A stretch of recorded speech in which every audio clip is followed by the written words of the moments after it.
com o som, né? Acho que agora conseguimos resolver.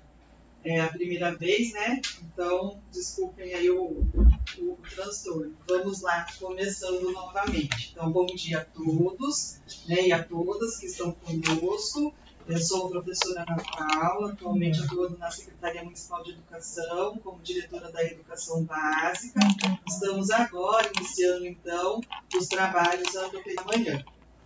Antes de fazer as apresentações, eu quero lembrar a todos que na descrição do vídeo vocês encontram um link para acesso e registro na lista de presença, tá? Ontem a lista ficou aberta, alguns já registraram a presença. Nós zeramos, tá? E voltamos agora com o link ativo, então eu peço que vocês preencham novamente, por favor, a participação na lista de presença.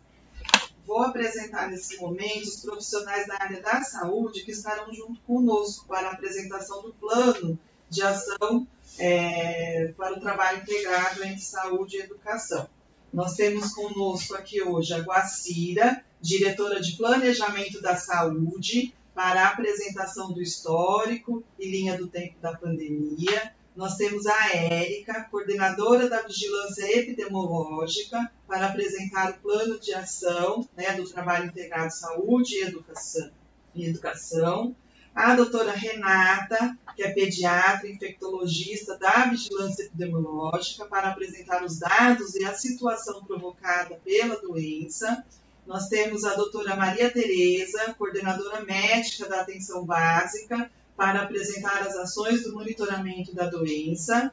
A Jennifer, enfermeira da Vigilância Sanitária, que participou das discussões e construção do plano de retomada das aulas presenciais como membro da comissão e atualmente está como coordenadora da CAPS, o Centro de Atenção Psicossocial, que apresentará as orientações para a paramentação e manipulação dos EPIs. A Kátia, psicóloga da assistência social, que também participou da construção do plano de retomada das aulas presenciais como membro da comissão, que fará sua apresentação para o acolhimento e reflexões dos impactos psicológicos pela pandemia. Mas antes, gostaria primeiro de passar a palavra para a secretária de Educação, a supervisora Débora, para dar as boas-vindas e iniciar nosso encontro de hoje. Ok? Só um minuto.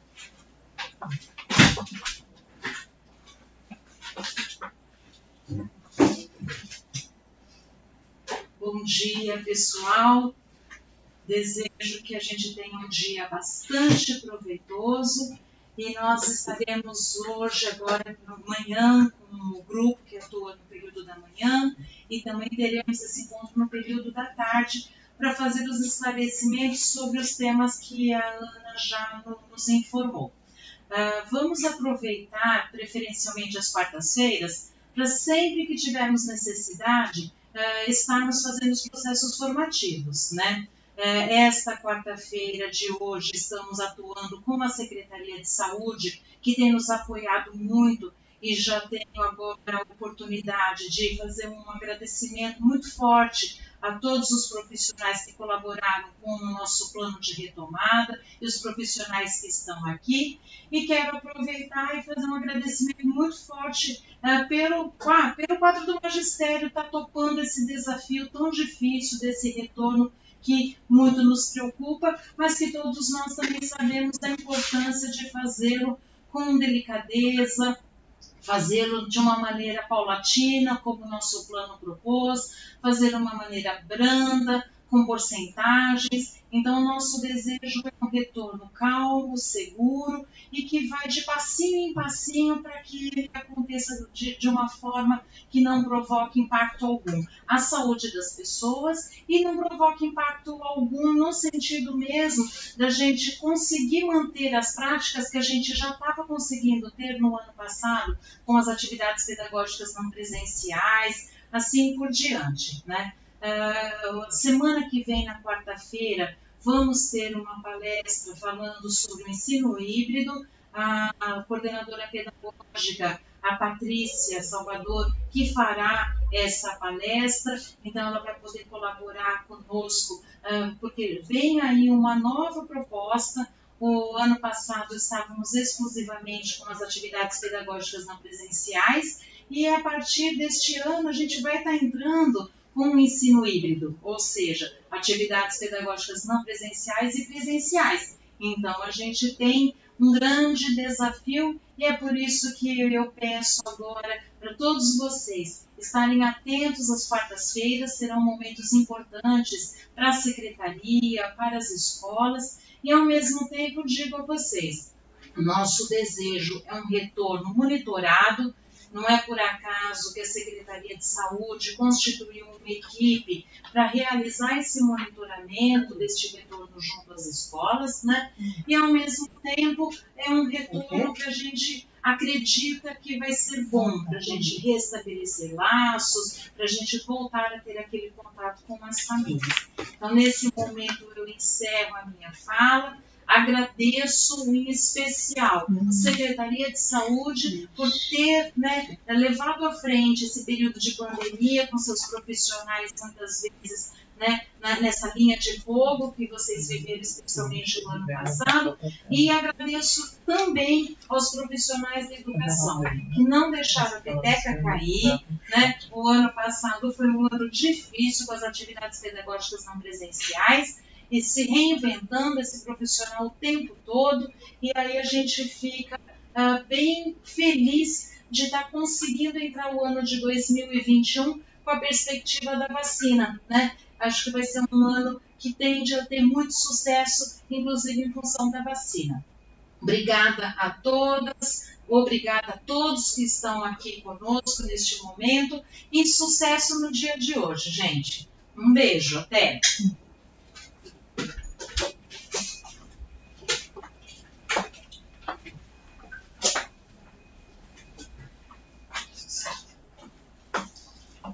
Obrigada, Débora, pelas palavras. E agora, então, nós daremos início aí com a apresentação do plano de trabalho integrado aí, saúde e educação. Volto a lembrar que o link para preenchimento da lista de presença está aí na descrição do vídeo, tá? As questões seriam enviadas pelo chat. Nós estamos vendo aqui que parece que o chat está fechado. Vamos tentar abrir esse chat, tá? Para que vocês possam enviar perguntas aí, que a nossa intenção é, ao final das falas, os profissionais da saúde comentarem e responderem à dúvida de vocês, tá bom? Bom, gente, bom dia a todos. O meu nome é Érica, eu sou enfermeira. No momento, eu estou como coordenadora da vigilância epidemiológica do município. Eu vou conversar com vocês um pouquinho sobre o plano em si, e depois as meninas vão falar mais das questões técnicas e da parte de monitoramento. Como é que está dividido esse plano para a gente? Esse plano foi dividido em 3 etapas.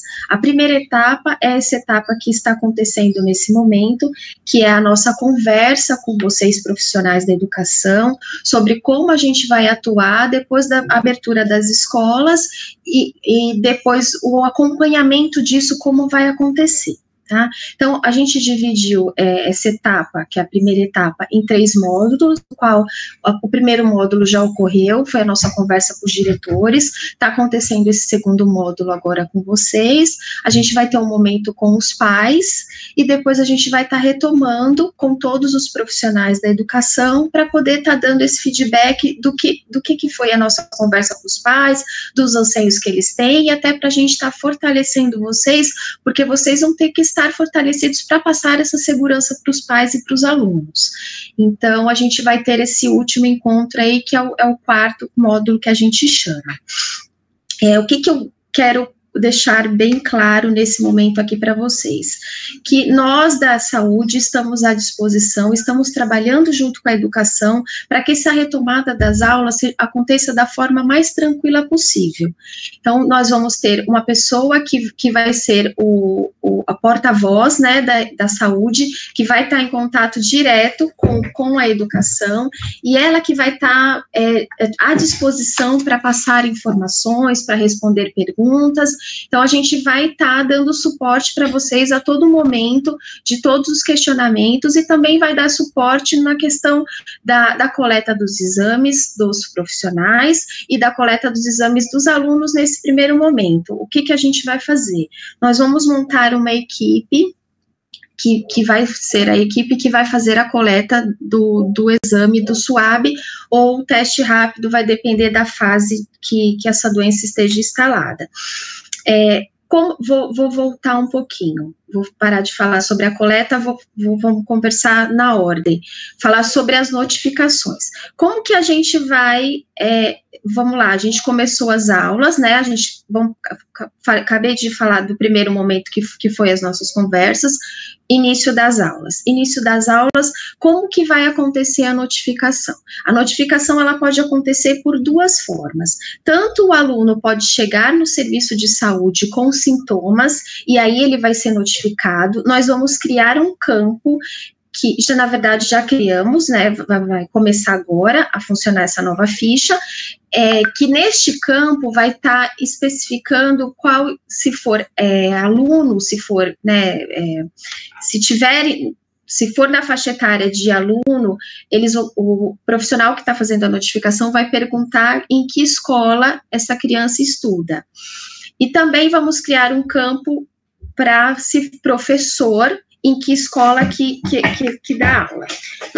Nós recebemos as notificações diariamente, e a gente recebendo a notificação desse aluno, a gente vai entrar em contato, vai mandar a planilha para a educação diariamente, para estar informando qual é a escola que esse aluno estuda, para que vocês fiquem sabendo. E vocês também vão ter a responsabilidade de acompanhar faltas. Então, o aluno faltoso vai também, a educação também tem esse momento, né, de descobrir o porquê que esse aluno está faltando, até porque se ele não foi notificado, a gente precisa estar sabendo de alguma forma.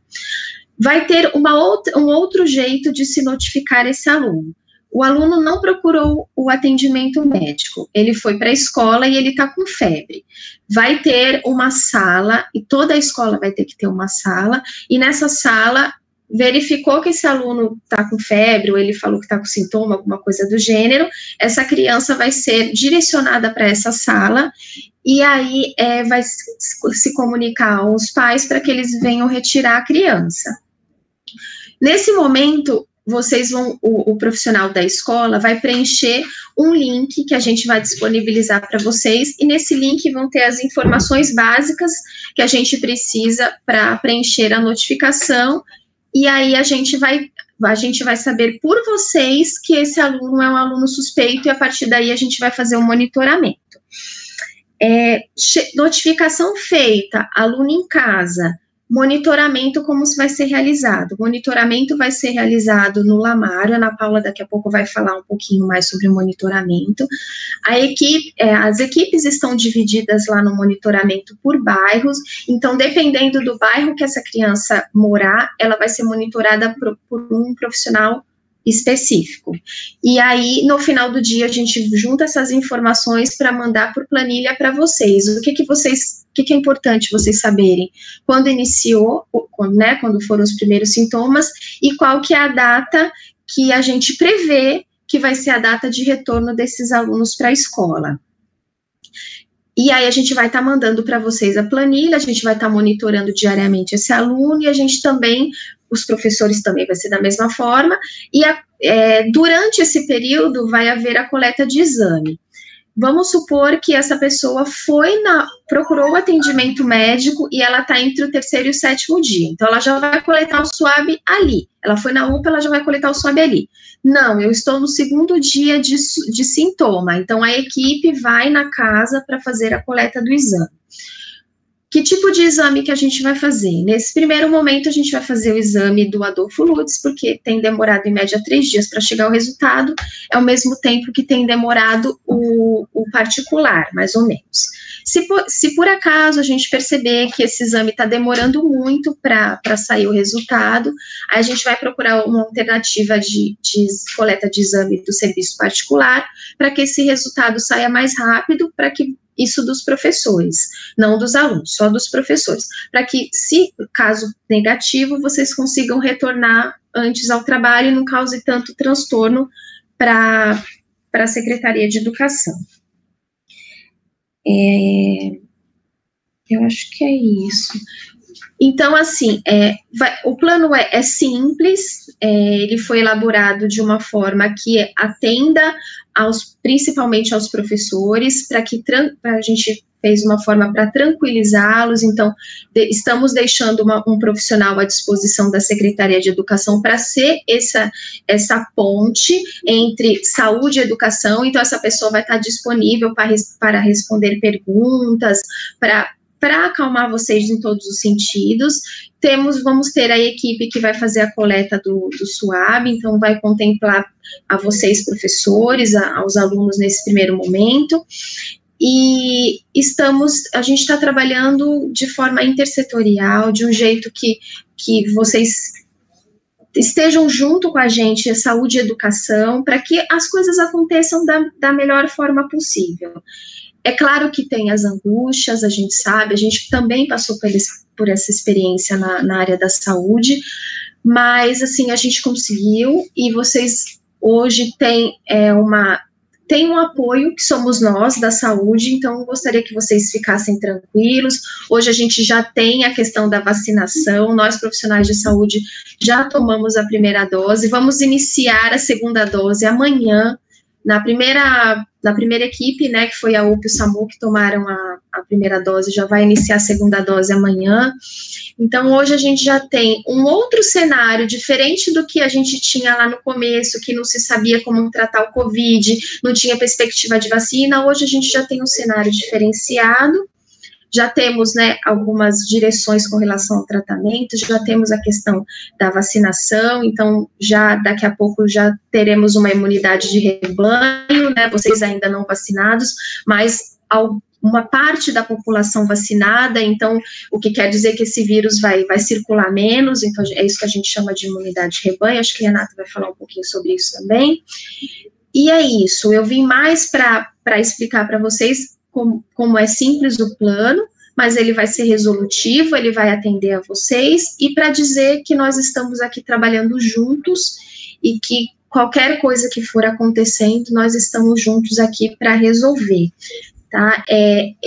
Essa segunda parte, que foi a parte que eu falei agora, de notificação, de acompanhamento, e a terceira parte, só para a gente finalizar, vai ser a parte de observação do que a gente vai precisar mexer nesse plano, conforme ele for acontecendo, se for precisar ter reajustes, a gente vai mexer, o monitoramento das escolas, caso tenha vários casos na mesma sala, a equipe da vigilância sanitária, junto com a equipe da vigilância epidemiológica, vai verificar as informações, vai na unidade para ver se é caso de surto, se for caso de surto, vai ter que fechar a sala ou a escola, dependendo de como estiver acontecendo.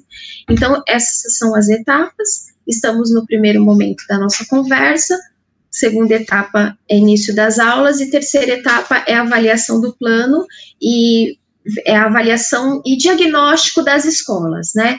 Essa escola teve tantos casos em tal sala, então a gente vai fazer o diagnóstico daquela sala e vai ver se vai fechar a sala. Então, assim a gente vai caminhando, e acho que a minha fala é mais nesse sentido, de apresentar o plano e da questão da tranquilização, de que vocês entendam que nós estamos juntos e que vamos estar juntos.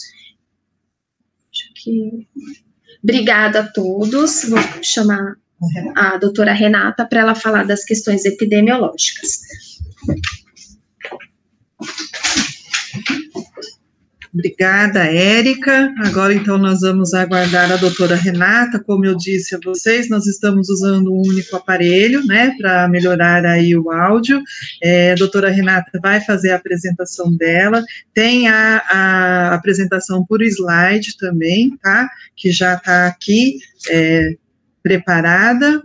E como nós tivemos esse problema aí do início com essa transmissão, talvez não tenhamos tempo para responder as perguntas. Então, eu quero deixar como sugestão de vocês sim enviarem as perguntas, passarem aí para o gestor da escola que irá acompanhar no período da tarde, porque aí a gente tenta contemplar tanto as dúvidas agora, do período da manhã, quanto as que surgirem no período da tarde, tá bom? Olá, bom dia a todos. Então, eu sou Renata, né, então eu fiquei com a parte de falar para vocês um pouco, fazer uma introdução rápida aí sobre o coronavírus, né, dados epidemiológicos e o que a gente até hoje tem aí de conhecimento sobre a doença. Eu vou fazer uma apresentação com uns slides, que eu acho que fica mais tranquilo aí para a gente poder enxergar alguns dados. Deixa eu só me localizar aqui.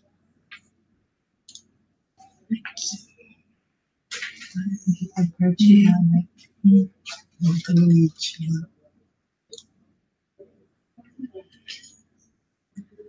Só um minutinho.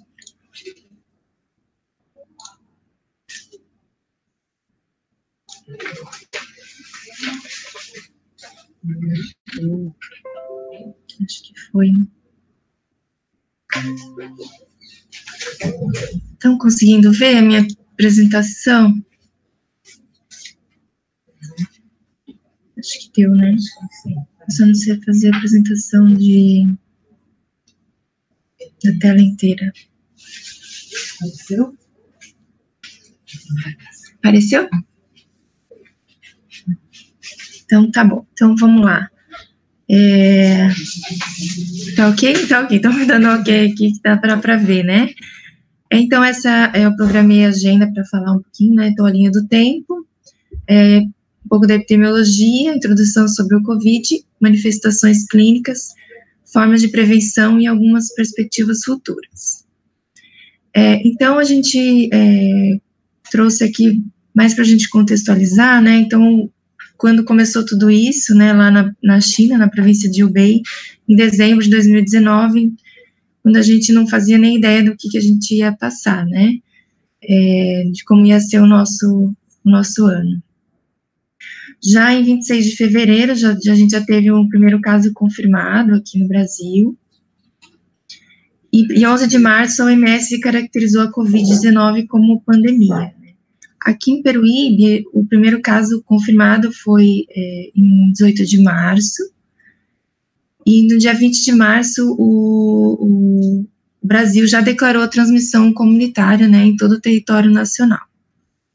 E com isso, o estado aqui de São Paulo também já declarou a quarentena, né, em todo o estado, no dia 24 de março, e houve aí o fechamento das escolas, e aí que a gente, né, eu trouxe isso para a gente poder contextualizar a partir daí que a gente teve todo o fechamento das escolas e o nosso novo, né, nossa nova dinâmica aí de vida, né, lidando aí com a pandemia.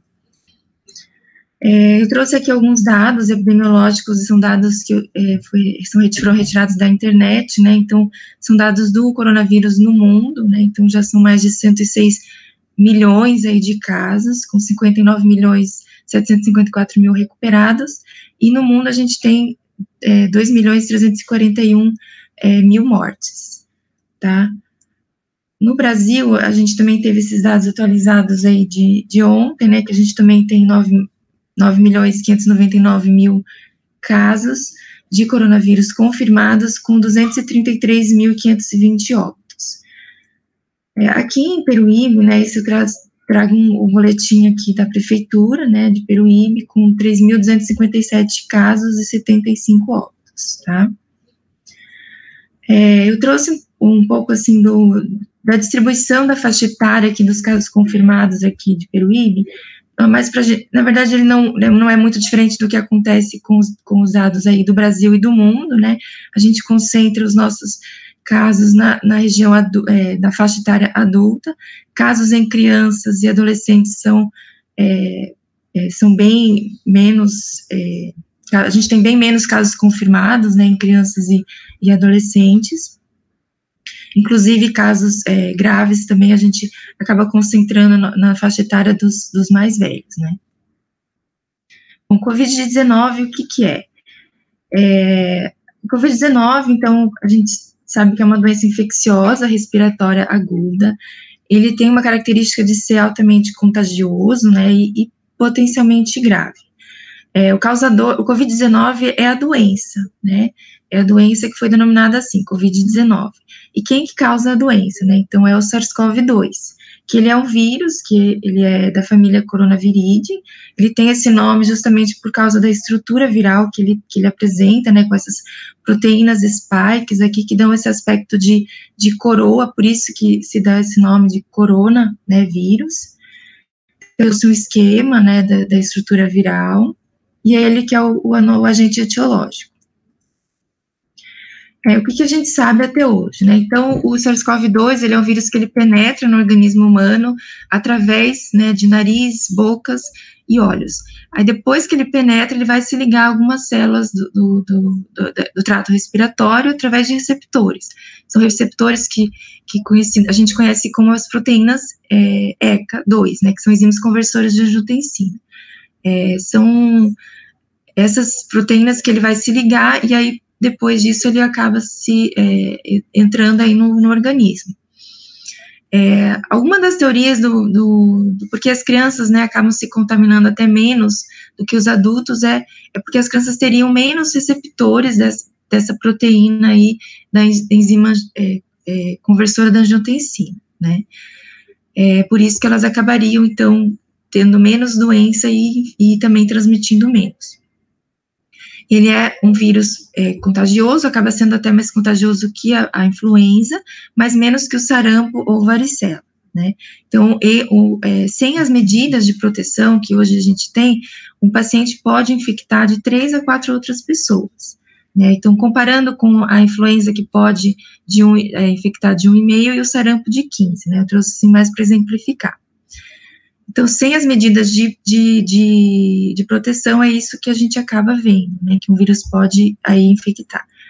O sarampo chega a 15, mas lógico, com a vacina, isso acaba reduzindo também bem menos, assim como o coronavírus, com as medidas de proteção que a gente tem, que é o uso de máscara, distanciamento social, isso também cai, o R0, né, que eles chamam, acaba caindo até para baixo de 1.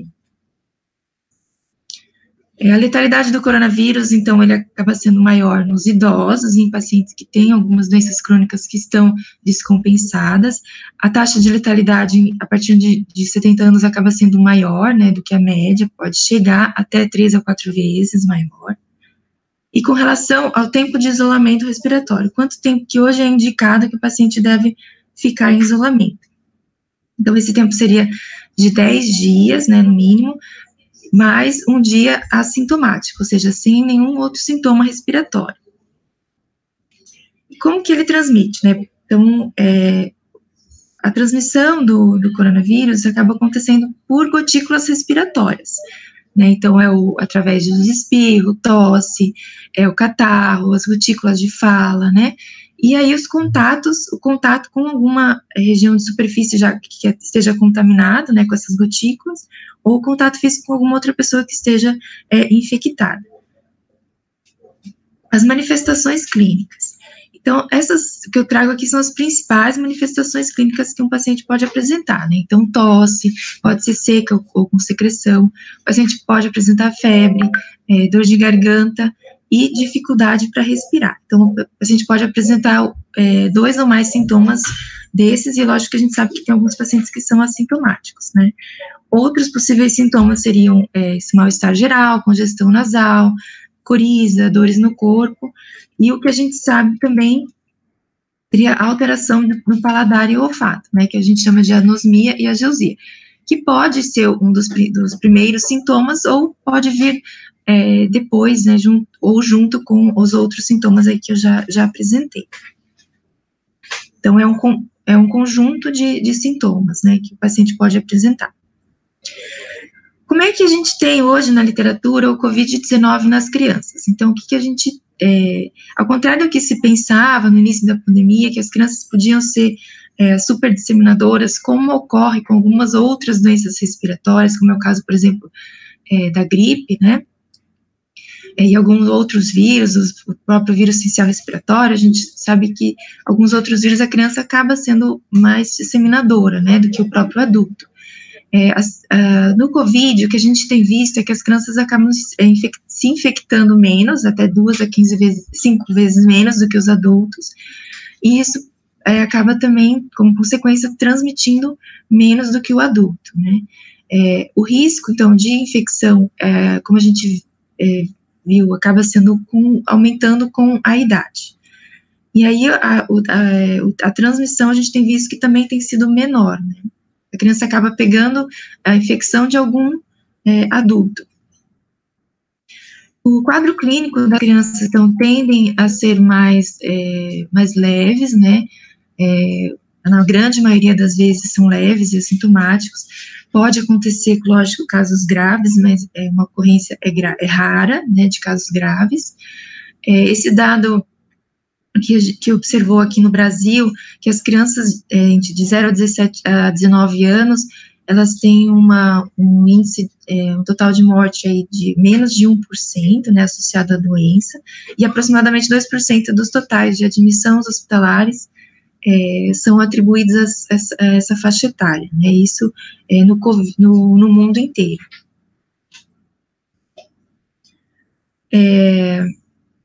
Aí, parando um pouquinho para a gente ver outros impactos da Covid-19 aí, que além da própria doença, né, que a doença traz o impacto na criança, a gente tem visto a literatura e a própria Unicef lançou essa cartilha, né, alertando aí sobre o impacto da pandemia nas crianças, né, que além da própria doença, a gente tem que olhar para os outros impactos que a pandemia tem trazido para as nossas crianças e adolescentes, né, e aí ele coloca o próprio aumento das doenças de saúde mental, né, ansiedade, depressão, alguns trabalhos trazendo aí um aumento até, inclusive, da taxa de suicídio, a obesidade infantil, né, com o sedentarismo, a gente tem visto que as crianças acabam tendo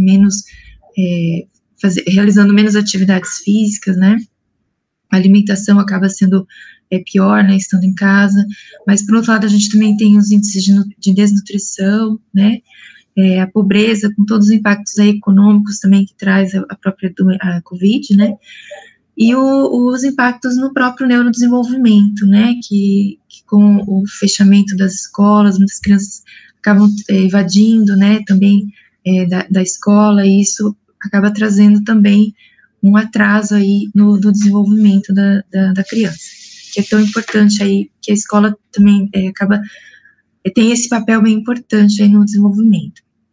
Aumento, né, de violência, que a gente tem visto.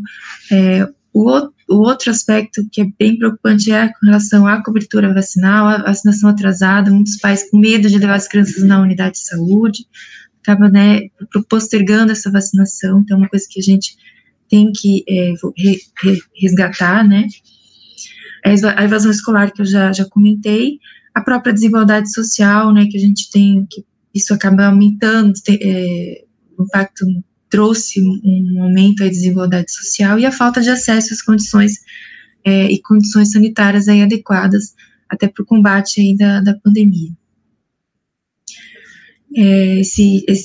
Essa cartilha da Unicef está disponível na internet, né, para quem tiver curiosidade e puder olhar, é bem interessante. Em formas de prevenção, eu acho que isso já acho que depois a Jennifer vai comentar mais também sobre isso, né, como combater o vírus, mas assim, são medidas que a gente já tem um ano aí quase de pandemia, que a gente já tem, não é muito diferente do que eu vou falar, né, então o distanciamento social, uso de máscaras, a etiqueta social, se for espirrar, né, espirrar no cotovelo, espirrar num lenço, lavagem de superfícies, constante, né, ou com copurito, ou álcool, né, solução alcoólica, ambientes ventilados, a lavagem de mãos, isso é bem, bem importante mesmo, que a gente tenha esse hábito, e que fique esse hábito, né, para sempre, aí que a gente tenha esse hábito de higiene nas mãos, seja com água e sabão ou álcool em gel, né, evitar aglomerações, que nesse momento também a gente continua ainda tendo que tomar essas medidas, e que são medidas que foram muito e são muito importantes aí na redução da transmissibilidade aí do coronavírus. O uso de máscaras, né, como já falei, também foi visto que é muito importante para reduzir a transmissibilidade, né. A própria Unicef e a Organização Mundial de Saúde também fizeram um protocolo, aí, umas considerações. Então, bom, a gente teve um problema aí com a internet, né, mas o que eu estava falando, assim, como que a gente pode evitar os surtos, né, então a gente tem esse alto grau de suspeição, né, então, mesmo diante de um quadro leve, ou mesmo que você ache que não seja o coronavírus, mas teve aqueles sintomas, né, que eu apresentei no início, considera a possibilidade de doença e orienta o afastamento imediato, e aí já começa o protocolo mesmo de isolamento, né, e já comunicação aí para os pais, enfim, para os serviços de saúde, tá? E assim a gente consegue evitar os surtos. Com relação a perspectivas futuras, né, o que a gente teve aí uma grande notícia no dia 17 de janeiro, né, que foi a aprovação do uso emergencial da vacina, né, tanto a Oxford e Coronavac, que a Anvisa aprovou, e já a partir daí o Brasil já iniciou a campanha de vacinação, e o Ministério da Saúde, inicialmente com os grupos prioritários, né, definidos pelo Ministério da Saúde, que foram os profissionais de saúde, né, enfim. Agora, a grande pergunta, né, algumas pessoas têm dúvida se, com relação às crianças e adolescentes, então, inicialmente ainda não será usada, né, para abaixo de 18 anos, a gente ainda faltam alguns estudos nessa população, por isso mas já existem estudos em andamento nessa população, e quem sabe aí a gente possa ter, no futuro aí, vacina também para essa faixa etária, mas por enquanto isso não é a nossa realidade. E eu, enfim, termino a minha apresentação dizendo que a gente ainda vai manter, né, tendo que manter mesmo com a vacina, manter os cuidados, mas que manter os cuidados aí das medidas preventivas, e me coloco à disposição aí para qualquer dúvida, tá? Obrigada.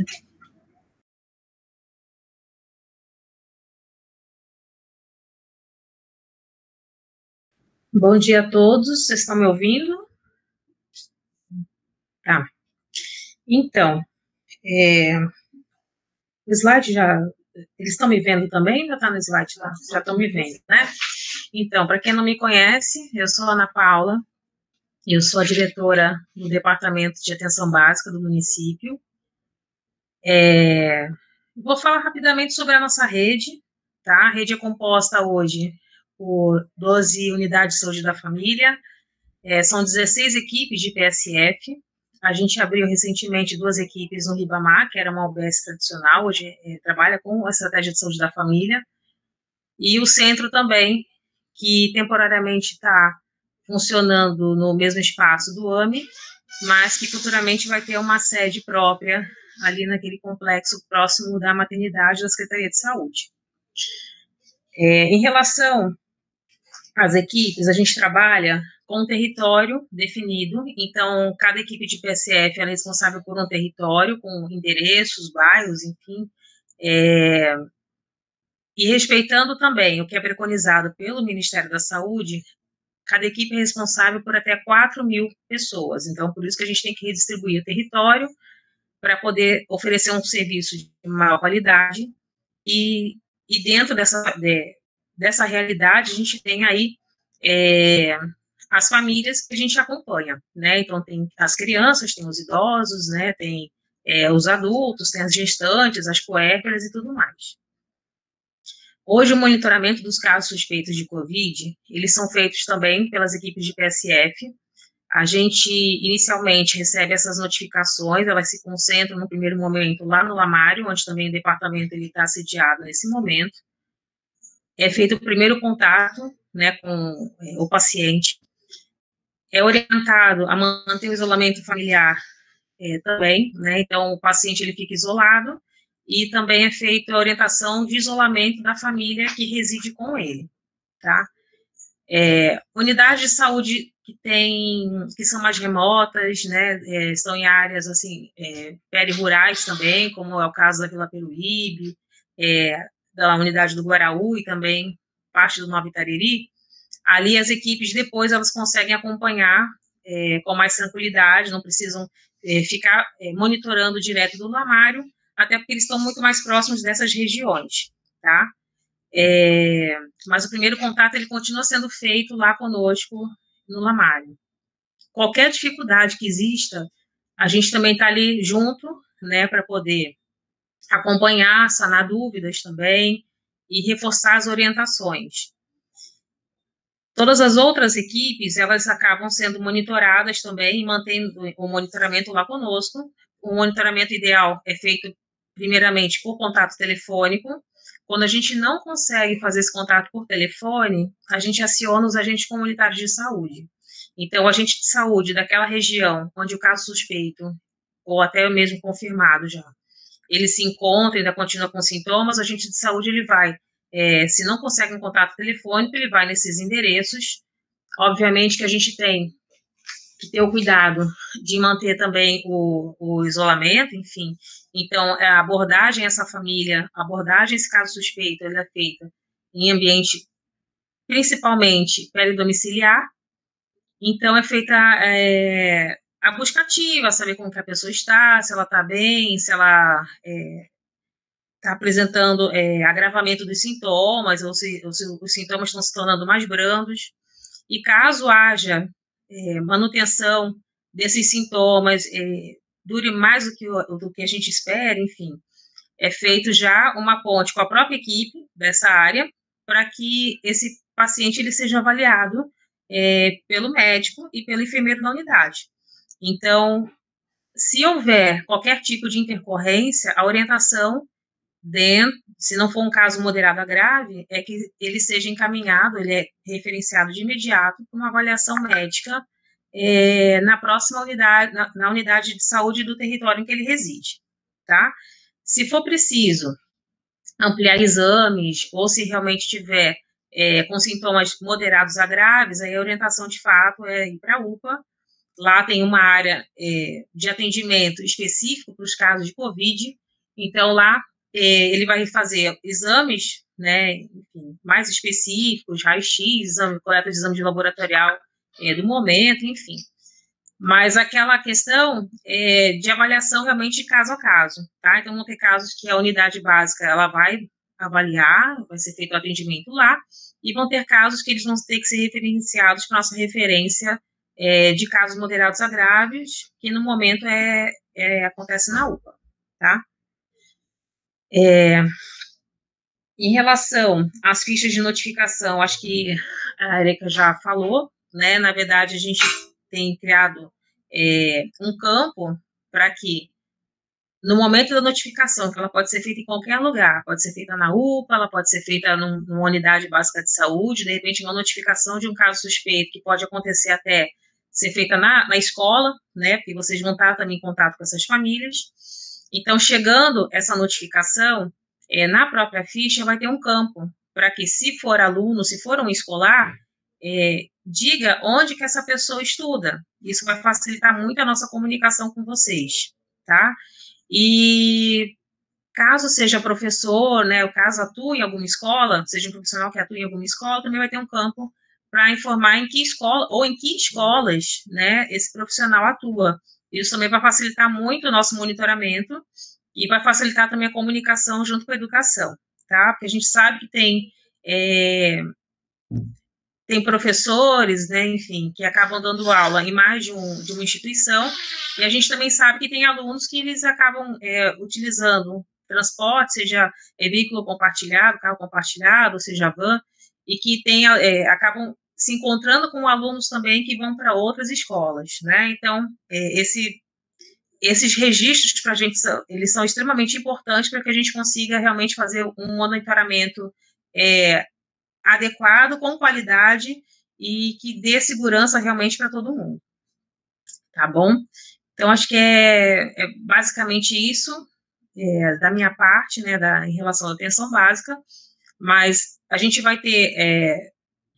a gente tem uma grande parceria com a educação, em termos de comunicação, a gente tem a Érica que vai ficar à frente dessa comunicação, e a todo momento a gente vai estar se falando, obviamente que tudo aquilo que a gente observar de dificuldade, né, ou que de repente na prática teve algum tipo de problema, enfim, que seja apontado, a gente vai estar reavaliando, e se for preciso a gente vai estar ajustando para que seja realmente um trabalho conjunto bastante tranquilo e que dê segurança para todo mundo. Tá bom? Obrigada a todos e um bom dia.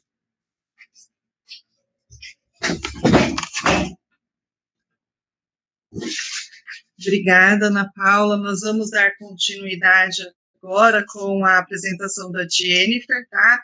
Nós estamos recebendo, sim, algumas perguntas já por meio dos gestores. Elas estão sendo anotadas aqui pela Ana Paula do Serviço de Educação Inclusiva, e assim que a gente conseguir ainda hoje, responderemos, ou se não, as respostas faremos à tarde, a apresentação das respostas, tá bom? Agora eu chamo, então, a Jennifer e passo a palavra aí para a apresentação dela.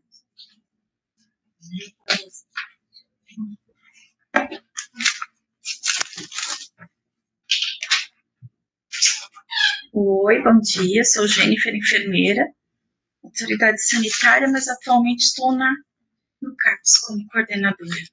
Vamos lá, eu vou ensinar o uso correto dos EPIs, tem uma apresentaçãozinha para ilustrar melhor. Você quer que eu depois? Quero. Para ilustrar melhor o que eu vou falar, tá bom? E ficar bem dinâmico. Vamos lá? Só um minutinho. Então, vamos lá. Medidas de prevenção e controle do Covid, né? Então, lembrando que toda a informação que foi passada hoje, né, por todas nós, né, são medidas, é uma doença nova. Né, vamos lá, medidas de prevenção e controle da Covid, vou falar do uso correto do EPI, tá? Lembrando que todas as informações contidas por todas nós profissionais, né, é um vírus novo, são baseadas no que sabemos até o momento. Se sofrer alguma atualização, a gente informa, tá bom? Mas no momento é tudo que nós sabemos. Então, assim, em seguida eu tenho essa foto, né, que é das gotículas, vamos falar de malditas gotículas, né, porque a gotícula e o contato são os causadores, né, por isso tem que manter higiene, distanciamento e tudo mais. Uma coisa muito importante que eu queria falar para o dia a dia de vocês é mantenham as janelas dos ambientes muito bem ventilados, tá? De preferência, as atividades com as crianças sempre ao ar livre, né, em local aberto, não ter aglomeração, como a doutora Renata falou.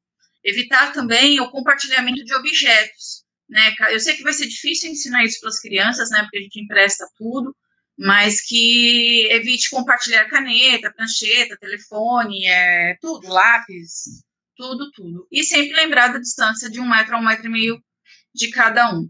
No próximo slide, eu vou mostrar para vocês a técnica de lavagem das mãos, tá? Depois, na hora que eu estiver falando, a gente vai fazer junto, passo a passo, tá?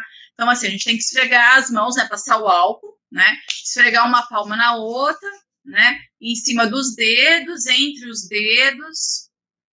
Friccionar como se fosse uma conchinha, uma mão na outra, o dedão. Friccionar o pulso e deixar secar naturalmente. Essa é a higiene com álcool gel. Tá? Essa técnica, esses passos também pode ser usado com água e sabão, mas aí tem o enxágue final e não pode chacoalhar a mão, tá? Tem que ter papel toalha. Aqui é só uma ilustração para vocês verem o quanto nossa mão é suja, né? Antes de você higienizar, aqui é uma cultura do que foi feita nas mãos, né? Então, todos esses pontinhos vermelhos que vocês estão vendo são sujeiras que estão e nós não estão e a gente não está vendo. Então, após a lavagem, né, com a solução alcoólica, olha depois a cultura da mão, né? A mão está completamente limpa. Então, assim, é muito importante a higiene das mãos. Eu queria falar também, gente, que tem um disse-me-disse do uso de luva. Então, assim, a luva... Então, vamos lá, retomando, luva somente em caso de secreção, máscara de tecido para não profissionais. O avental não é necessário vocês utilizarem. O gorro, né, que é aquela touquinha, só é para ser usada pela OMS, né, Organização Mundial de Saúde, só para ser usado pela equipe do SAMU. Lembrando que o ideal é sempre a gente manter o cabelo preso. Tem uma dica aqui, que é o nosso próximo slide, que fala de adornos, que é brinco, correntes, até o nosso crachá, né? Não que a gente não deva usar, mas a gente tem que lembrar que quando chegar em casa tem que higienizar. O vírus, ele permanece mais tempo em objetos de metal. Então, assim, quase todos os adornos que a gente usa é de metal, como assim na foto aí, né? O relógio, a correntinha, a pulseira. Então, assim, é bom não usar. E se usar, lembrar que chegar em casa tem que higienizar. Então, aí vai, né? Não usar adorno, prender bem o cabelo para evitar ser tocado, unhas curtas. Por que unhas curtas? Porque o vírus também fica embaixo da unha. Então, o ideal é que todos tenham as unhas curtas, cabelo, né, preso, aí evita, tipo, quem tem a franja comprida, ficar tocando toda hora, porque se você não vai lavar quando chega em casa, não é legal deixar ele solto. O uso correto dos EPIs, né, que é equipamento de proteção individual. A forma de evitar autocontaminação com as mãos dos EPIs contaminados. Atenção ao uso incorreto. O que é o uso incorreto, né? O uso incorreto do EPI é você ficar tocando na máscara o tempo todo, quando for retirar ela ou colocar, não colocar através do elástico, é para colocar tirar através do elástico. Quando você tirar, onde você vai guardar? Eu vou fazer uma demonstração na hora que acabar os slides, com alguns materiais que eu trouxe, para vocês terem uma ideia. A remoção dos EPIs, que é a máscara, né? Sempre através do elástico, nunca tocar na frente da máscara, colocar e tirar sempre através do elástico, lembrar de lavar a mão. Então, vamos lá, realizar para tirar e colocar a máscara, né? Realizar a higienização das mãos com álcool a 70 ou água e sabão, né? Remover a máscara, evitar de tocar a parte interna da máscara. Vocês têm que lembrar que a parte interna da máscara, ela é sagrada. Ela não pode estar pendurada em uma orelha só, ela não pode estar pendurada no espelho do carro, ela não pode estar pendurada. A parte de dentro tem que estar sempre fechadinha e guardada. Ela só pode ter contato com o seu rosto, ela não pode ter contato com nenhuma superfície em lugar nenhum, tá? Cada EPI retirado tem que ser descartado em lixo com tampa e saco duplo. Então, assim, o EPI de saco duplo é aquele EPI que a gente tem certeza que o paciente tem COVID, tá? O lá de casa ou da escola pode ser o saco comum, mas caso alguma criança tiver algum sintoma de COVID, que vai ter a sala de isolamento, como já foi, acredito que todos tenham visto o protocolo, né, que foi elaborado, vai ter a sala de isolamento, e essa sala de isolamento, o lixo de lá vai ser colocado em saco duplo, saco de lixo duplo, não precisa ser um saco específico de cor e nem por plaquinha nada, tá bom? É só um saco duplo para evitar a contaminação do coletor, tá? Para armazenar a máscara de tecido deve ser trocada num período de 6 horas ou quando estiver úmida. Durabilidade. A máscara cirúrgica troca quando estiver úmida ou a cada 3 horas, né? A de tecido, como eu falei aqui anteriormente, só para reforçar, porque é a que vocês vão usar, a máscara de tecido deve ser trocada, para que ela tenha uma durabilidade maior, mas a gente também tem que ter um cuidado maior para preservar ela. Tem um estudo realizado quanto à eficácia do fabricante, indica o uso único ou 5 dias, mas pode ser usada até 10 dias ou 120 horas, desde que não esteja suja e úmida. O seu armazenamento precisa ser em saco plástico com furinhos de agulha ou saco de papel, desde que não fique hermeticamente fechado. O elástico deve ficar para fora do saco, para não ocorrer a contaminação. Porque o elástico, lembra, onde vocês vão pôr o dedinho para pôr e para tirar. Então, se ele estiver dentro desse saco, você vai contaminar o elástico também, consequentemente sua mão, e você pode levar o olho. Roupas de tecido, né? Sabe-se que o vírus fica na roupa de 72 a 96 horas. Então, a recomendação é que a roupa utilizada seja de uso único. Vamos lá, quem tem só uma calça jeans, a gente sabe que nem todo mundo tem, né, variedade de roupa para estar usando, ainda mais, agora não, porque é calor, mas a gente vai chegar no inverno, né, e os casacos não dá para ser lavado toda hora. E aí, assim, as roupas de uso único, as que não forem de uso único, elas podem ser penduradas com cabide lá na área de serviço, antes de entrar em casa. Também lembrando, vocês que são professores, né, que têm o hábito de carregar bolsa, sacola, diminuam a quantidade de bolsa, e de preferência a bolsa de um tecido que dê para passar álcool, que não seja tecido, que seja plástico, corino, para vocês poderem borrifar álcool para poder entrar em casa. Ou você vai ter que deixar a bolsa de trabalho ou dentro do carro, né? Eu não sei se todos têm carros, mas enfim, ou na área de serviço antes de chegar em casa. Porque senão você está levando o vírus que você encostou essa bolsa no local de trabalho, em tudo quanto é lugar, vai estar levando o vírus para dentro de casa, porque você vai ter todo o cuidado do seu corpo, a sua roupa e a sua bolsa. Então, a bolsa também é muito importante e o professor tem por hábito carregar bastante bolsa. Em média, o vírus fica vivo 72 horas na superfície, foi o que eu falei dos adornos agora há pouco. Isso pode variar para menos ou para mais, dependendo da umidade do ar e do calor. Sabe-se que a temperatura menor que 21 graus, ela dura mais tempo. Por isso que aquele boom no início da pandemia, lá no Japão e na Europa, porque aqui era verão, né? Março a gente tá terminando o verão e lá já tinha explodido tudo, de vírus, de tudo, por conta disso, porque lá era inverno lá tem neve, né, muito frio, e a propagação de gripe é mais comum no inverno. Então, por isso que no início da pandemia teve o boom maior naquela região e agora está no planeta todo.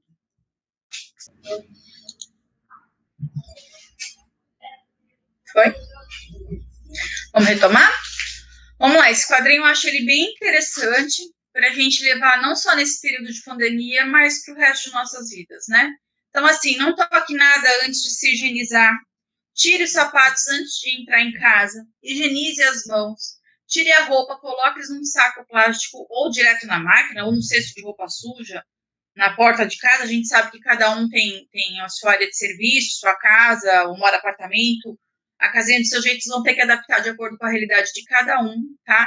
A bolsa que eu falei, não, deixar bolsa, carteira separados em um recipiente, na entrada, né, e higienizar o que for utilizar. Higienize as mãos. Então, tudo isso que eu tô falando, cada passo desse, você vai entrar em casa, vai limpar a mão, vai tirar o sapato, vai limpar a mão, vai tirar a roupa, vai limpar a mão, vai higienizar bolsa, carteira, né, celular, né, vai limpar óculos, não esquecer de limpar o óculos, porque assim, o óculos pode ir gotículas, né, ele tem plástico e metal, então assim, permanece mais tempo ali por conta do metal, chega da rua, vá direto para o banho.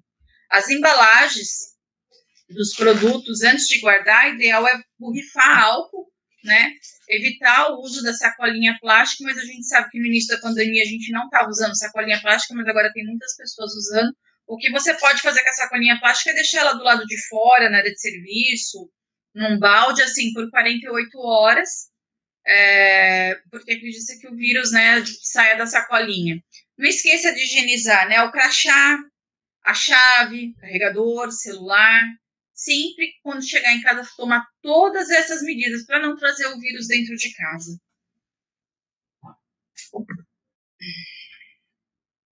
Aqui é só uma sugestão de um apartamento, né? Acredito que muitos viram essa foto circulando na internet. Então, assim, tá a porta da entrada, tem os sapatos, o gel para limpar a mão, porque não dá para ter uma pia ali, né? Um cesto já com a roupa. Eu sei que nem todas as casas dá para todo mundo tirar a roupa para entrar em casa, porque mora tio, vô, enfim, não dá para você andar de calcinha, sutiã ou nua pela casa. Mas, assim, na medida do possível, tirar. Se não der, tira só os sapatos, né? Higieniza a mão, põe o chinelinho, o sapato já vai ficar ali nessa faixa, vocês estão vendo, e a pessoa vai com a roupinha dela para direto pro chuveiro, e lá no banheiro tem que ter um cesto, um saco para ela pôr a roupa, para não ficar espalhando o vírus. Bom, isso aqui é só uma dica das relações de higiene ao manipular alimentos comprados, né? Como eu falei, da borrificar aquele quadrinho, trocar a roupa que foi ao mercado, lavar bem as mãos em água corrente com sabão. De preferência para lavar a mão com água corrente, tá? O álcool, ele é bom também, mas se o lugar tiver água e sabão é ideal. Eu espero ter ajudado vocês na minha palestra. Aguardo as perguntas no final. Eu vou explicar para vocês o do saquinho, tá bom? Rapidinho antes de terminar. Posso fechar aqui? Sou eu, né? Tá aparecendo? Então, vamos lá. Dicas. Vou tomar meu cafezinho, né? E aí eu tô lá com a minha colega de trabalho, tem a sala dos professores, normalmente tem um cafezinho, a cozinha, a copa, né? Cada um de acordo com a sua realidade, né? Eu vou tomar, não tem 6 horas, né? Eu estou com a minha máscara, ó. Vou colocar pelo elástico, tá? Vou ajustar aqui meu óculos, né? Para não embaçar. E aí vão me servir um cafezinho. E aí, assim, eu vou tirar a máscara e vai ficar assim. Não pode, tá bom?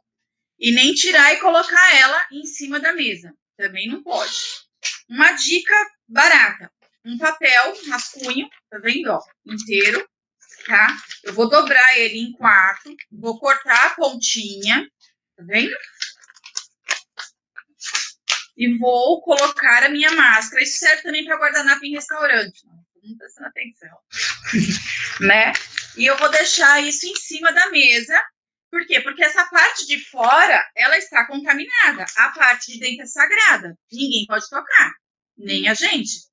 Né? Porque a parte de dentro é que vai ter contato com o nosso trato respiratório. Então, a parte de dentro tem que estar bem limpa e protegida. Aí eu vou deixar aqui no cantinho e vou tomar meu café. Na hora de tomar o café com um colega de trabalho, ficar a 1 metro, 1,5 metro de distância, porque eu estou sem máscara, sem proteção. E aí, dali 2 dias, o meu colega de trabalho apresenta sintomas. Aí eu vou entrar em pânico. Oh, meu Deus, eu estou com o colega ficou, eu acho que eu também vou ter. Então, assim, tranquilize-se. Fique a 1,5 metro de distância na hora do café. Aquele pote de bolacha que vocês costumam ter não é mais indicado. Cada um tem que trazer o seu de casa, porque vai saber quem colocou a mão no pote e higienizou as mãos. Então, cada um tem que trazer as suas coisas, a sua comida, o seu potinho de bolacha, a sua xícara de café, evitar compartilhar as coisas, porque é o trato respiratório, tem que estar bem protegido, tá? Então, assim, essa dica do papel é uma. Você lembra que lá no meu slide eu falei do saquinho? O saquinho pode ser esse saquinho aqui, ó. Tá vendo? Ele, não sei se dá para ver no vídeo, ele tem esses furinhos já. Tá vendo? Vem, que a educação é bem fácil. Então, assim, a minha máscara, sei lá, eu vou entrar no carro e tem muita gente quando chega no carro não dirige, né? Então, assim, eu posso colocar ela também desse jeito. Lembra, o elástico para fora, para não contaminar o elástico. E o furinho para deixar respirar. Por quê? Porque a gente está numa cidade úmida, né? O Brasil é um país úmido. Então, assim, já vai estar úmida do nosso suor por conta do nosso clima. Se eu deixar hermeticamente fechado, o vírus só vai se proliferar. Lembra, ele se prolifera mais acima de 21 graus. Então, assim, se eu manter ela bem fechadinha assim, a minha máscara tá pronta para eu tomar meu café, sentar para almoçar, tá? Ou o rascunho, como eu falei. O que vocês podem ter também, né? Para quem vai fazer 2 períodos de aula, são potinhos. Vocês podem ter um potinho de plástico, por exemplo, pode ser até um potinho de Doriana, de margarina, enfim, fazendo propaganda, de margarina, né? Então, assim, você vai deixar um para máscara limpa e um para máscara suja. Lembrando que o máscara suja tem que ter furinhos, igual a esse saquinho, né, que tem o furinho, para não ficar hermeticamente fechado. Tá? Lembrando, quando chegar em casa, eu, pelo menos, particularmente, eu levo para lavar no banheiro, porque eu chego, já tiro a roupa, vou tomar banho e já lavo minha máscara do dia no banheiro, né? Que eu trabalho na área sou enfermeira, mas trabalho na área administrativa, então eu não uso a descartável nem a N95. Bom, eu acho que são essas dicas. Lembrem sempre de não a parte de dentro, gente, ela é sagrada, tá? Ela não pode ser tocada, não pode estar exposta lá no retrovisor ou aonde for, na orelha, tá? Ela tem que estar sempre dobradinha, né? E colocar num papel ou num saquinho. Gente, obrigada por tudo. Um bom dia, até a tarde com as perguntas e respostas.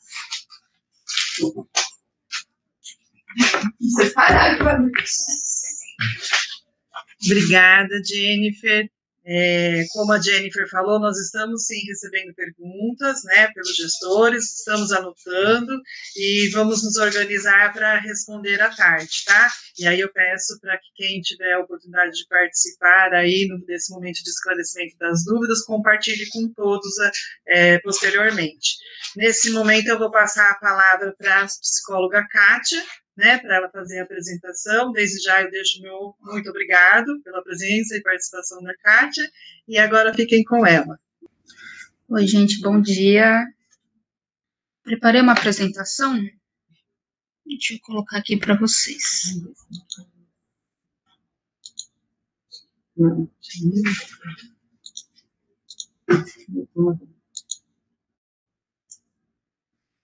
Boca aberta. Aqui. Isso.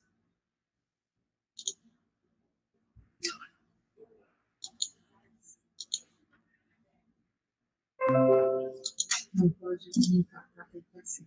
Isso. Já tá aparecendo. Você deixou? Tá aparecendo?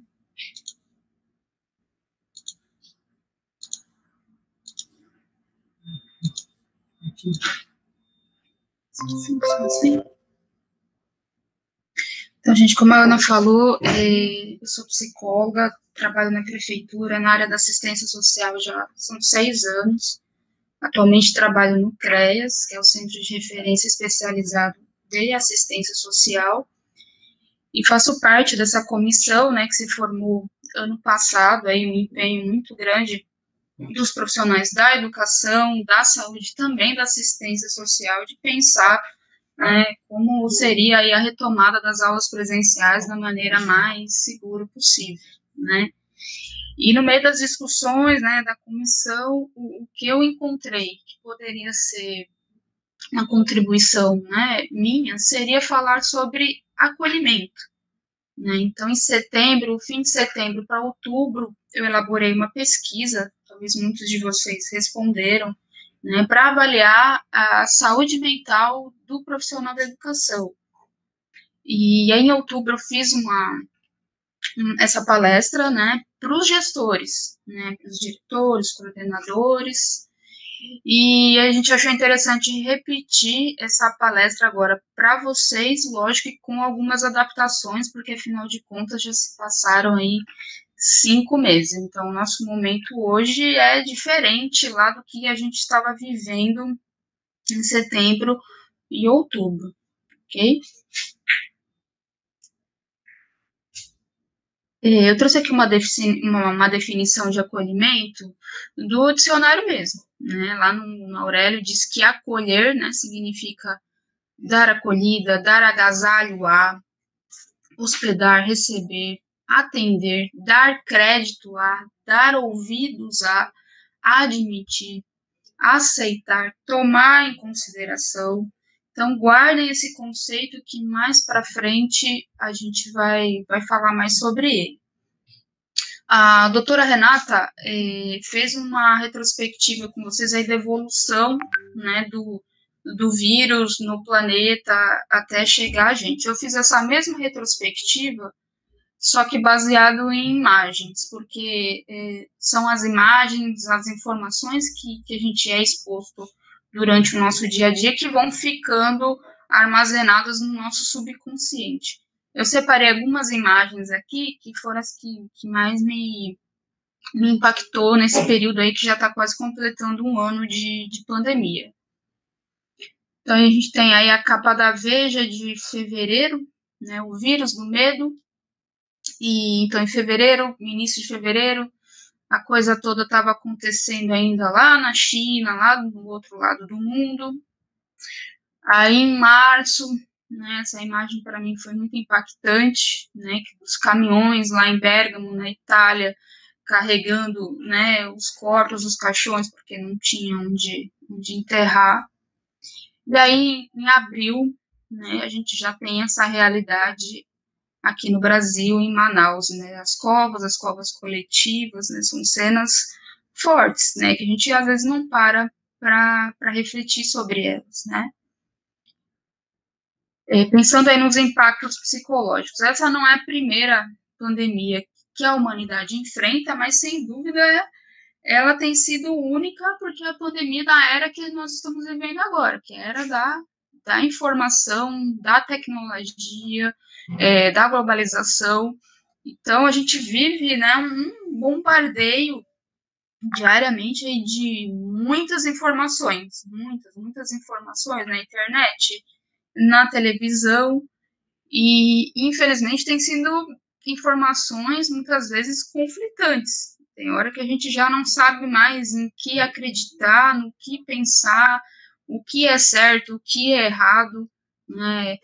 Vimos aí quantas vezes especialistas ali da mesma área, um dizendo que é uma coisa, outro dizendo praticamente o oposto, né?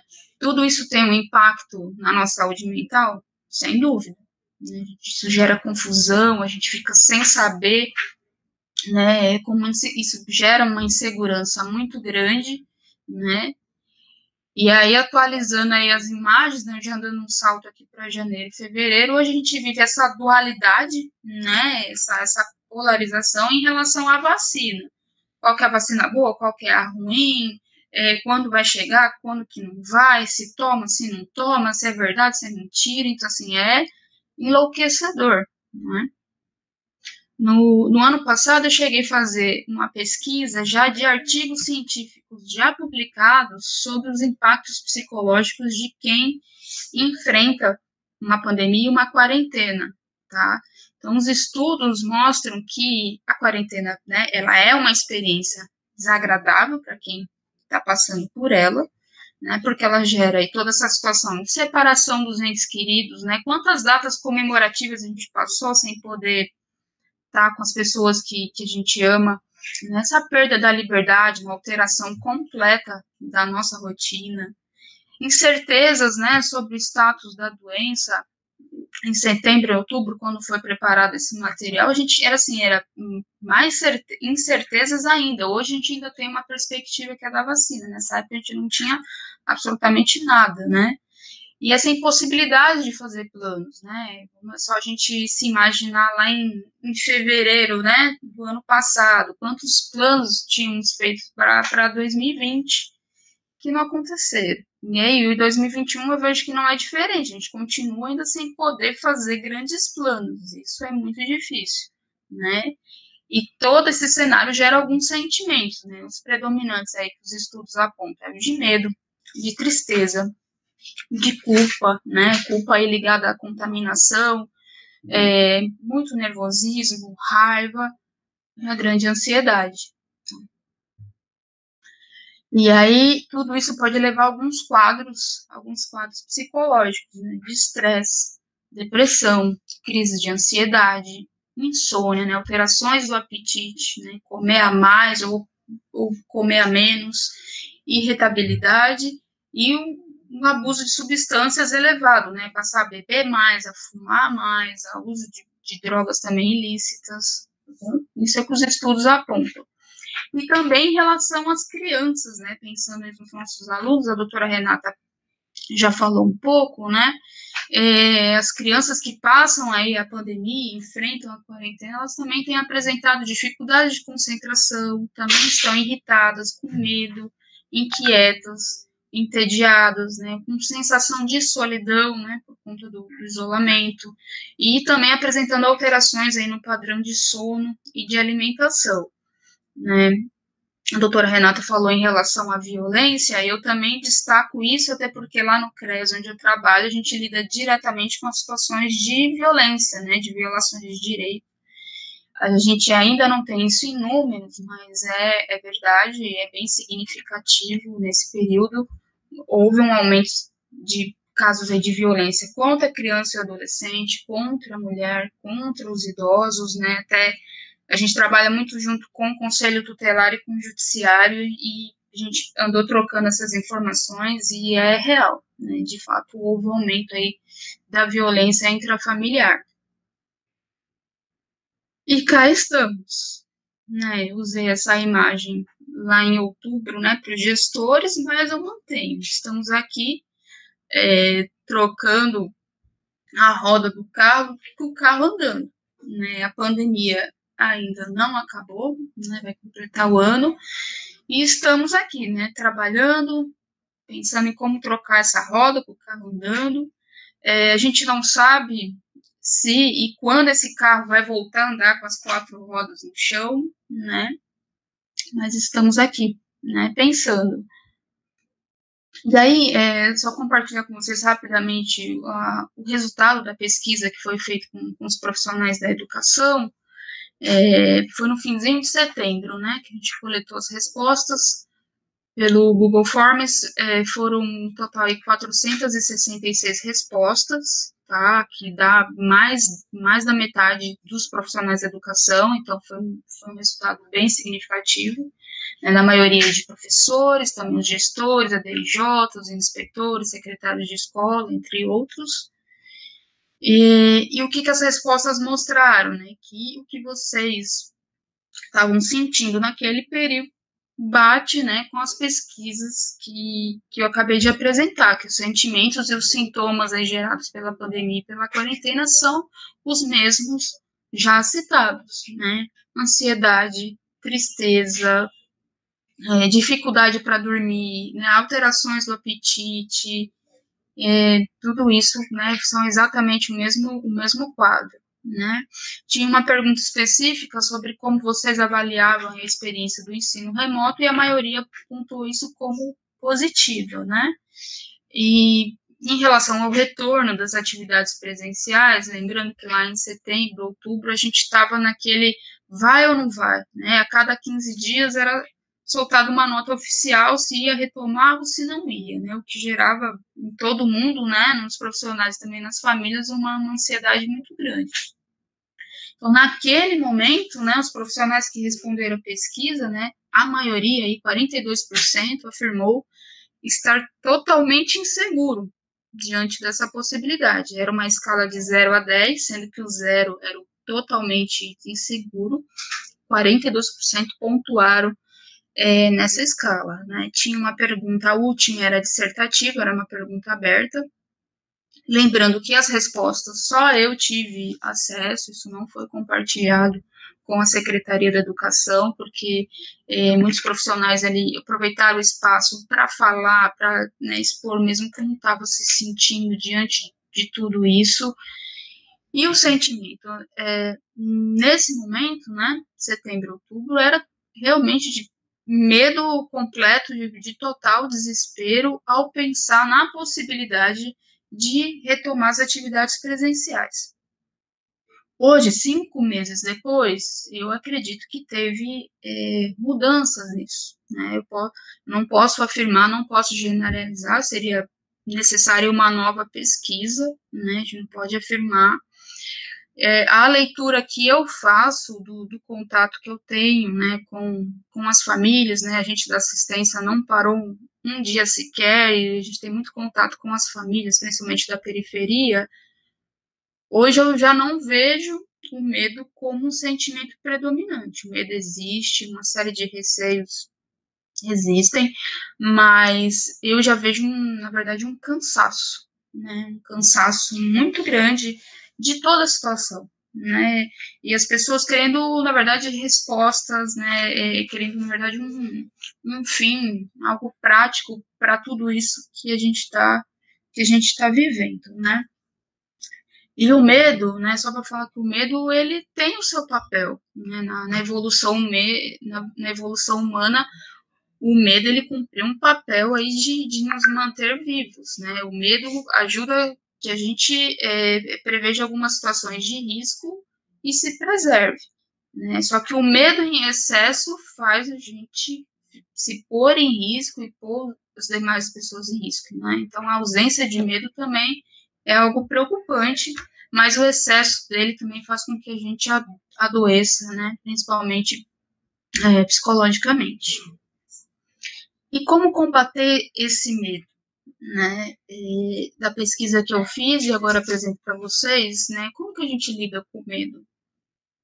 Primeiro ponto que eu destaco, né?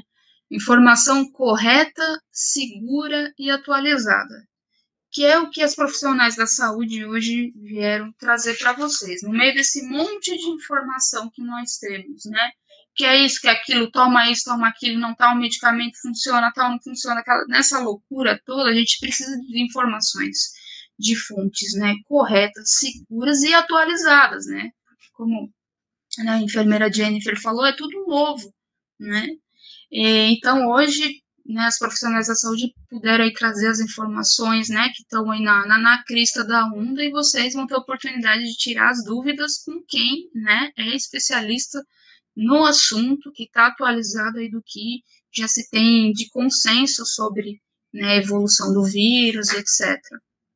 Segundo ponto, né, que eu destaco para a gente combater esse medo, estrutura, né, organização, higiene, ter os EPIs, o respaldo da rede, né, disciplina, etc. Então, não adianta a gente vir aqui e falar, gente, vai ser lindo, vai dar tudo certo, vai ser maravilhoso, né?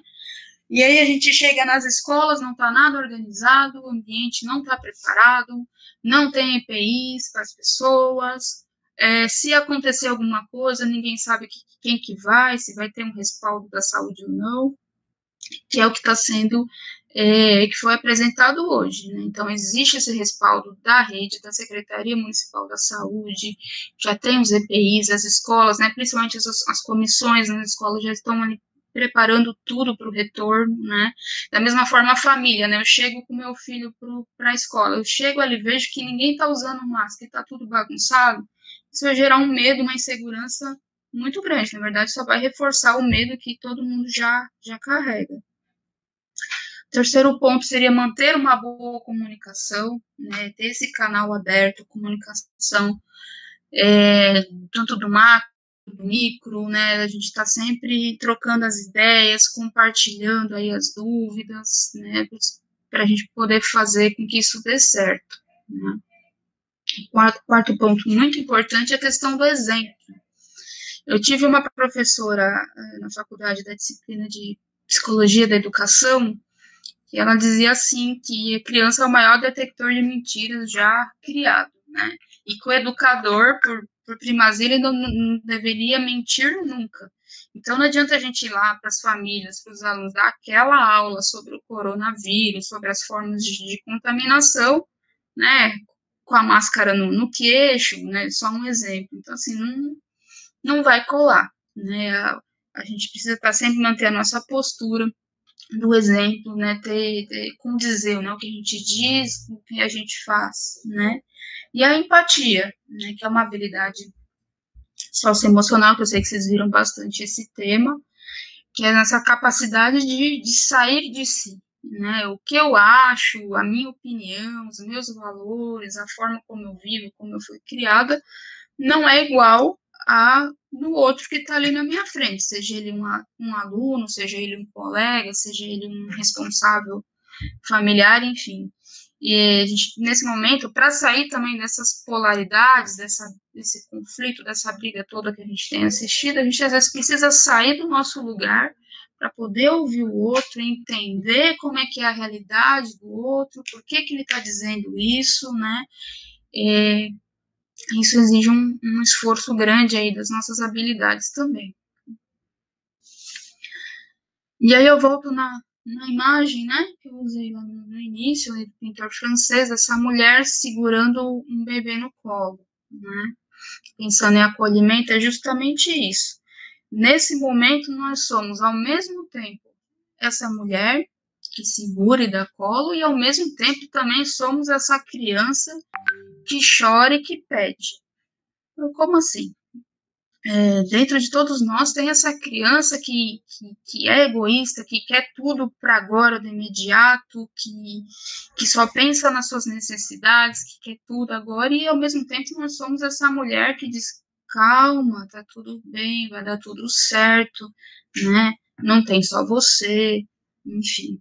Então, quando eu saio para trabalhar, né, de manhã, eu sou essa figura, né, minha criança vai lá esperneando, puta, que saco, eu não queria trabalhar, eu queria ficar em casa, essa máscara, esse calor, eu não aguento mais, né, ter que me expor e passar álcool e não sei o que, e aí, ao mesmo tempo, essa mulher vai dando conta, calma, né, você está informada, você está segura, as pessoas que trabalham com você estão colaborando, né, o público que você vai atender precisa, né, do seu trabalho, do seu serviço, se acontecer alguma coisa, você sabe aonde recorrer, calma, vai dar tudo certo. Então, não percam essa figura da mente, né, porque tem dias que a nossa criança vai estar mais chorosa, tem dias que a gente vai ser colo, às vezes para um colega que está mais angustiado, e assim a gente vai levando.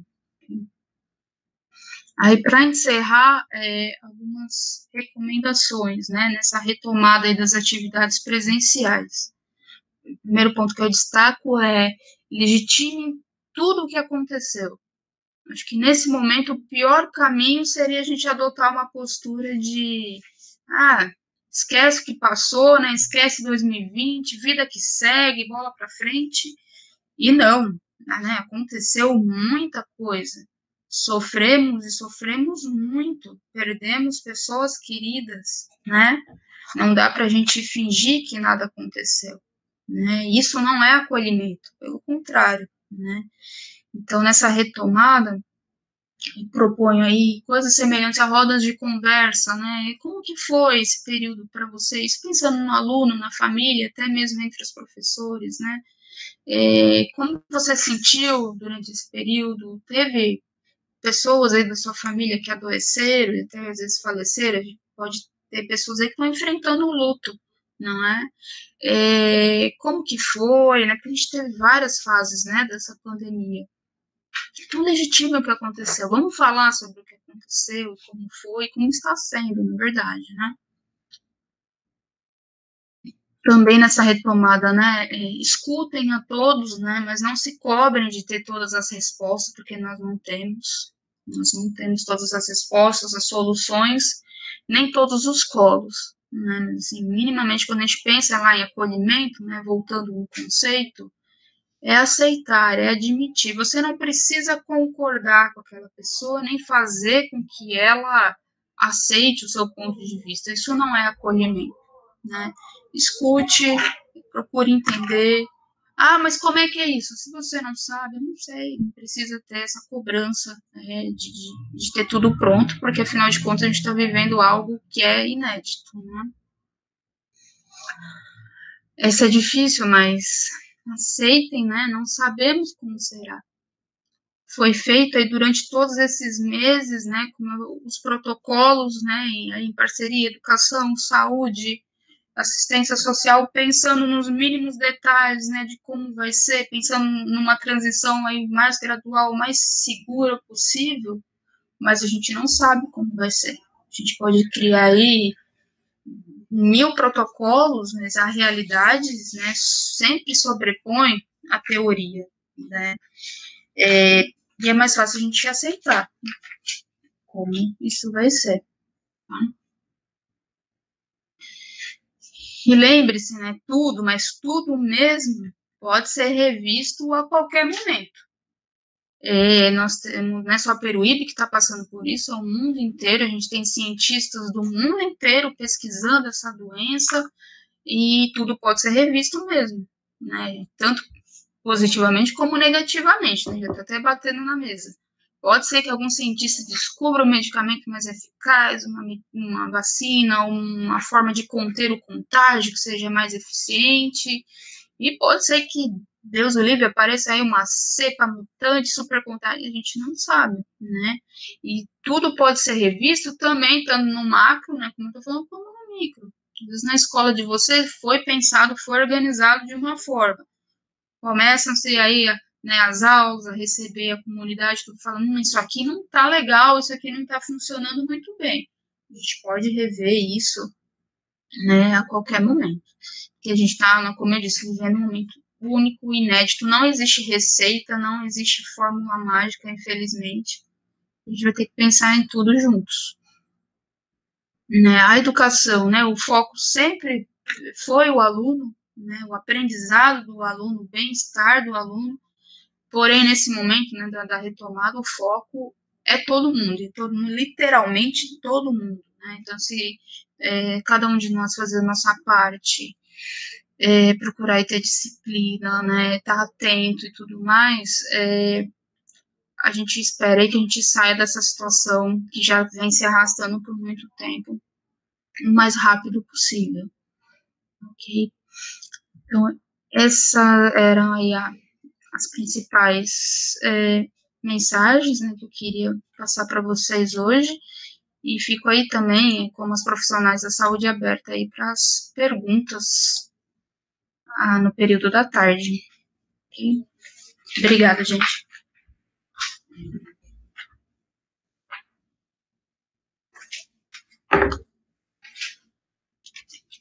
Obrigada, Kátia. Já falei e volto a falar, me vi em todas essas situações que a Kátia relatou aí, né, passei por todos esses percursos e hoje consigo pensar com mais tranquilidade. Tem momentos que a gente esperneia assim, mas como você disse, né, com calma a gente vai se ajeitando e vai tomando pé da situação e retomando aí devagarzinho a nossa rotina. Agradeço mesmo sua participação. Com o final da fala da psicóloga Kátia, né, nós concluímos a apresentação do conteúdo de hoje, agora no período da manhã, tá? Recebemos perguntas, como eu disse a vocês, nós vamos repassar aos profissionais com a intenção de que elas sejam respondidas no período da tarde, tá bom? Agradeço imensamente a participação de todos. A Débora tinha um compromisso na agenda, precisou sair, mas eu estou aqui em nome dela e de toda a secretaria para agradecer a participação de toda a equipe da saúde, da Kátia, da assistência social, que apresentaram aí o plano para apoio da educação nesse momento de grande desafio com os preparativos para a retomada das atividades presenciais na rede municipal. Estendo os agradecimentos aos profissionais da educação que nos acompanharam aí com paciência, né, aguardaram aí a gente resolver o problema inicial. Aproveito para falar que a fala da Jacira, a Érica retomou algumas coisas durante a fala dela, que foi a que foi mais prejudicada, né, a primeira fala, e aí, então, continuo aí com meus agradecimentos a todos que estão nos assistindo, agradeço e estamos à disposição para esclarecer outras dúvidas também, tá? Vamos seguir com o plano aí de retomada das aulas presenciais, com calma, paciência e fé de que tudo vai dar certo, né? Obrigada, até quinta-feira, dia 17, nós teremos a participação da coordenadora pedagógica Patrícia Salvador para falar sobre aí o ensino híbrido, como a Érica, como a Débora falou no início, tá ok? Obrigado, gratidão e uma boa tarde a todos.